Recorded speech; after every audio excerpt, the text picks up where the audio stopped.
100 বছরের পুরনো হারিকেন আবার জ্বালালাম। তুমি কখন ব্যবহার করেছিলে? এই ধুলো মাখা হারিকেনটা 100 বছরের পুরনো, আর আজকে আমরা এটাকে আবার জ্বালাবো। হারিকেনটা দেখিয়ে ধীরে ধীরে পরিষ্কার করা শুরু করা। ভাবতেই পারো, এই বাতি একসময় পুরো ঘর আলোয় ভরিয়ে দিত।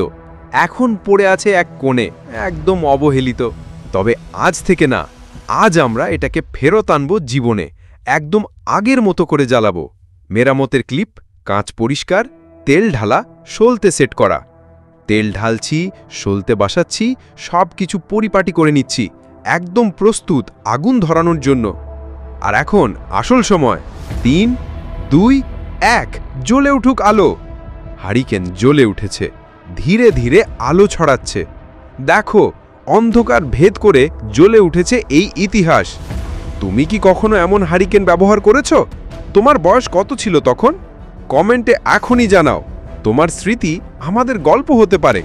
আর হ্যাঁ, এরকম আরও পুরনো জিনিস ঠিক করতে চাইলে একটা লাইক দিয়ে দাও।